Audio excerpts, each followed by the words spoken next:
Yes. Assalamu alaikum wa rahmatullahi wa barakatuh. Mbara musiza mwenna bannayuganda bannange buli omu ugende kusinziira okuba nti olaba vidiyo eno tuli live ku mikutu egy'enjawulo wano ku Kyoto Reloaded wamu n'emikutu gy'abaana struggle emirala enjiri kwetambulira. Nkusaba ggwe eyakatuuka osharinge vidiyo tugenda kwogerako gye muli ki ekibaddewo olwaleero kibadde ne demonstration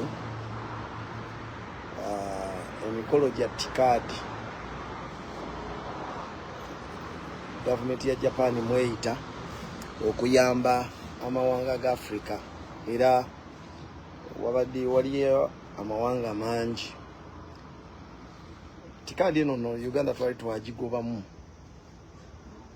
okuviira ddala 2019 era babadde nga bayita abantu nga Uganda tebagiyita, naye omulundi guno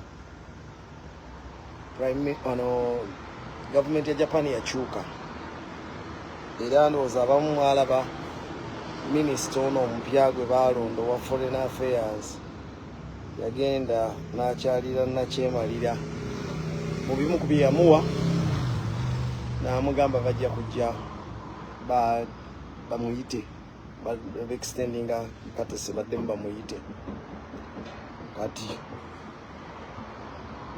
bwe bamuyise ye nga ye nakyemalira tazze. Of course yatumye butumi mubaka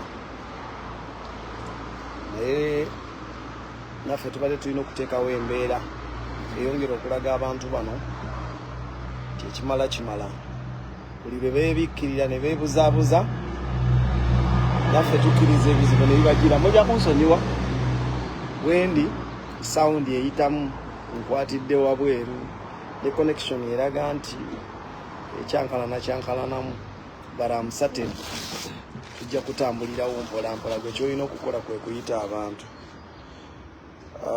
Kyemmanyi nti yinza okuba ekuwa ne opportunity osobola okujoyininga bw'oba olina kyoyagala okubuuza oba okudiscussingako tuwayewayemu nga bulijjo.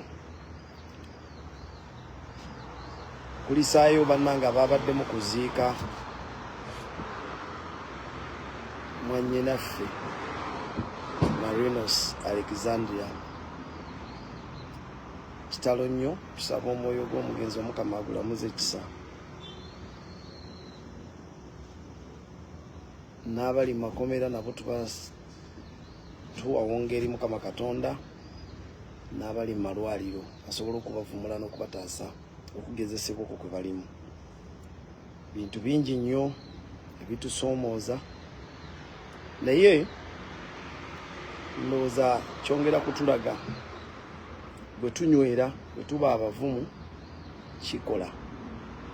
Siyinza buteebaza baganda bange be tusobodde okutambula nabo olwaleero. Mulimu abatambudde engendo nga mpanvu benvudde nabo Nagoya, waliwo bannaffe abavudde mu Kiba, Baraki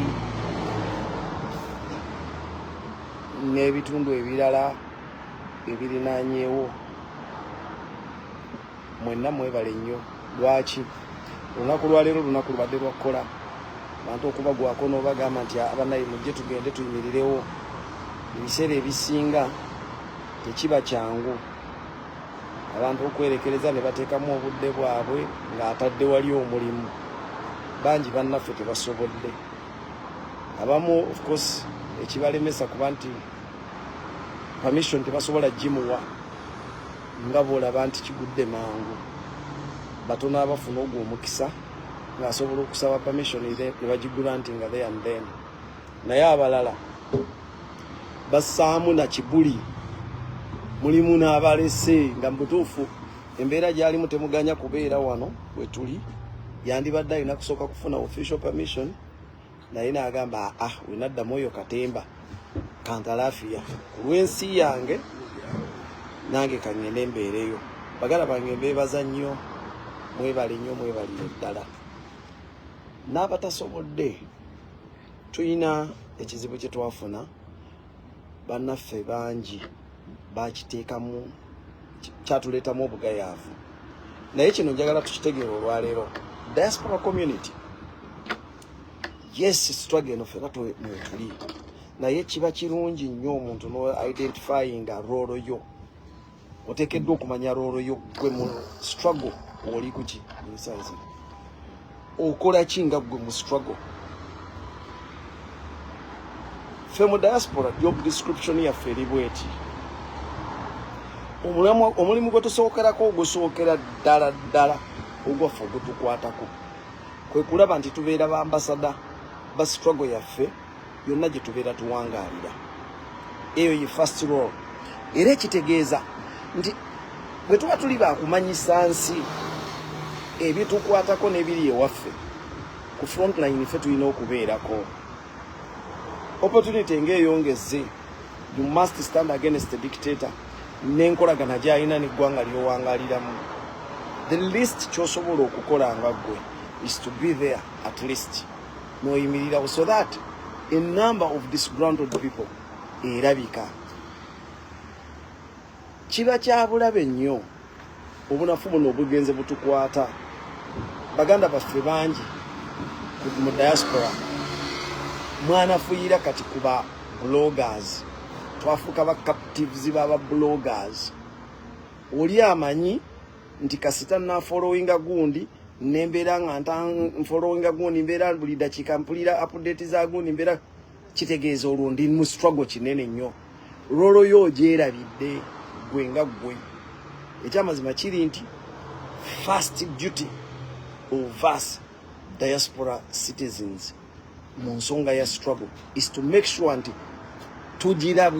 tugituusa message yayo tugituusa eri gye tuba tuwangaalira ffe abalina okubeera nga abasakira struggle obuyambi obuli monitale ne support eri physical naye tosobola kikola ng'ensonga ya struggle temugitaddeewo kibi nnyo bwemutandika okukwata obuvunaanyizibwa bwa struggle ne mubweyambula ne mubukwasa abantu abalala nga mumugamba nti aa era biba bibiri oyo gundi alina okuba nga gyali ekyo nabagamba kirisikinga struggle emirundi ebiri gweoyo gw'osuubira nti waali asobola okubeera compromised asobola obutabeera compromised n'omuriskinga nibagamba katumweliminating because yasinga nze njabbawo ekyokulabirako wano ewaffe wetuwangaalira tuwalina bacomrades babiri naye nga bacomrades abo bali very active they were just a call away nga mu area mwe bawangaalira temuliimu nnyo bantu bali active mu struggle naye ng'omukubira essimu n'omugamba nti omanyitye njagala onyamba ogende ku poliisi ey'ekitundu kyammwe njagala kusekiwalinga ki permission yakwekalakaasa n'atakubuuza kibuuzo kiddako agamba bugambi mbadde ndi mu kifo bwekiti mbadde ndaga gindi naye let me make a U-turn ngende. Unfortunately none of them yali avuga motoka era nga bonna babeera ba train naye akugamba mbadde mu training egenda gindi naye kankyuse ninyedde gindi nsobola okugenda nkukolera ekyo n'agenda kyannaku baganda baffe abo bombi bafa one after the other mysteriously n'olwaleero tetumanyi because twazuulanga maiti zaabwe days after nga yafa nga tetumanyi tulaba gondi butamuwuliza ogenda okujja kuti nti yafiira mu nnyumba kati nekifuuka ekizibu bangi ababadde bagoberera demonstration yaffe ey'olwaleero mulabye nti waliwo enkyukakyuka oba oli awo ze mbadde mutatera kulaba lwaki one kino ekintu kyatugwiridde nga kiri very fast tekyatuwadde budde bwakwetegeka naye ng'ate kyetutayinza kukola kwe kuleka opportunity news ez'okujja kw'abantu bano okubeera involved mu struggle ffe zaali kinze desk yaffe nga 18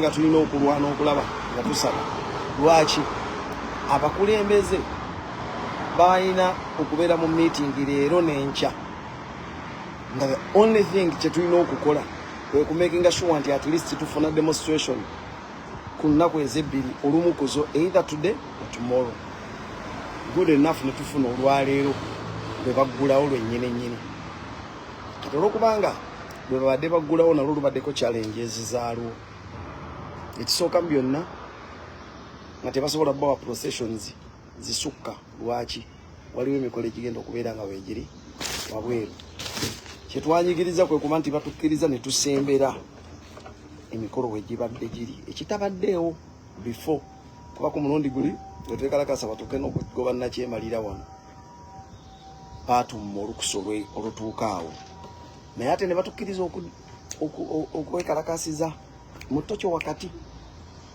wadde message yali nungi yatuuka it is always amplified by the local news bajja ne batukwata bulungi nnyo ne babroadcastinga n'abazaako amawulire ge bawandiika ne discussions ezibeerawo kiyambako naye ku mulundi guno baatumye bagambye ekisooka gundi yammwe ina okuba possession nga mujyanguya mukozesa obudde butono mwanguwe muveewo just to make a statement kyetwebaza Katonda because nakyo si kyangu tekituukikako abalala bannaffe chance tebagibawadde at all amawanga amalala tegafunye mukisa gwekalakaasa then ate n'amalala abantu ebintu ebisinga nga bwolaba anaffe obulwadde obugenda butukwata abantu bannaffe abamawanga amalala ensonga z'amawanga gaabwe bazivaako ne bazikwasa abantu abalala people living issues of their country politics in the hands of politicians, a handful politicians. Naye nga politicians abo baba n'ekizibu kimu. Politician yajja n'abeera comfortable n'embeera eriwo. Kye bagamba nti tekisobola kukwatagana naffe abali mu revolution. Revolution yaffe okubeerawo, the status quo must be crushed down. If you crush the status quo, abafunamu mu status quo nga bweri si bannakyemalira bokka, nabana abalala abazanya party nabagamba ffe mu system yaffe tulina system. Our political system is made up of 3 pillars. It stands on 3 pillars. The first pillar is the pillar of politicians in power, or the ruling side. Then the second pillar is the pillar of politicians claiming to be on the opposition. And the last and most important pillar is us, the people. Why? The existence of the ruling party and the opposition all claim to be working for us. So, in the end, we pay for their services through taxes and other things. They even go an extra mile of borrowing money on our behalf. Unfortunately, the misappropriation of available resources and the resources that they get from all avenues are taken on our behalf, but they do not deliver. That is why we stand up and say it is high time we do not let issues of our country to be in the hands of a handful of people. So, bagana bange tulwane nnyo tuleme kuleka nsonga ya nsi yaffe nga bwe mulaba amawanga amalala bannaffe bwe bali. Nabagamba nti tulina ekirala ekizibu wano, tulina ekizibu ekirala ekyazze, naye nga nze Duwa nagisaba dda Katonda, nasaba nti bwakiri bwe kiba nga bwe tutyo bwe tuli nga tufuuse banafu, Mukama Katonda aleete embeera amawanga gano gonna gye tuwangaalira g'ekyange gatugobe gatuzze ewaffe. Kye neekakasa nti bwe tunaaba nga ffenna batuzizza ewaka, we can make a formidable force esobola okuyamba eggwanga lyaffe okuvaayo. Lwaki? Tuyina ekizibu. Bannaffe bonna bannaffe bonna buli ensi lwebeera nga bwe mugiraba, abamu babireeka ne bagamba nze tebinkwatako, kasita ndi comfortable mu kino, kasita ndya, kasita nnywa, abalala be bamanyi. Munnayuganda ye muntu gw'onyigiriza n'omugyako omugirako ebbaati ku nnyumba naga kasita neebikka, n'omugyako ekyokwebikka naga kasita nsula munda, n'ojjako enzigi nagamba kasita nkyaliko ekizimbe around me. Nde byonna ne bw'obijjawo era tabulwako kyayinza kuyiiyaayo, nagamba kasita nfunira wano comfort. So omunnayuganda nga mulamu ng'akyassa, they will always find something kwayinza okwapreciate nga n'agumira okwo n'akuliko okolenga bw'oyagala. Omulizo ogusinga okuba omubi ennyo gye tuli, kuba kati gwe gugenze gutulya, era y'ensonga lwaki mulaba nti ebintu bingi nnyo bigenda bituyita mu ngalo. Ffe wano twafunyewo section y'abantu y'Abajapani ng'erwanyisa abagwira okubeera mu nsi eno, era nga yeegamba abagwira babagobe badde ewaabwe. Abagwira batufukidde ekizibu, okubeerawo kwabwe kulemesa Abajapani ab'omunda okufuna opportunities zaffe ezimu abagwira bazitwala. Newankubadde ng'oyinza okusigalawo ng'omulimu gw'okola mu Japan tagenda gukola, naye ate ye kimulabikira bubi lwa nsonga tuli bangu bakwawula. Bwandaba amanya mangu nti oyo mugwira, because ne skin color emugamba namanya nti oyo mugwira si mu Japan munnange. Kati ng'embeera eri bwetyo, muganda wange gwe akyekuniza, because I'm talking about Japan because that is where I am. Naye waliwo n'abalala abali gye bali mu mawanga gye bali awalala, and things are not turning out well. Mwenna mulaba IC ey'Abamerika kyekola baganda baffe abasinga obungi.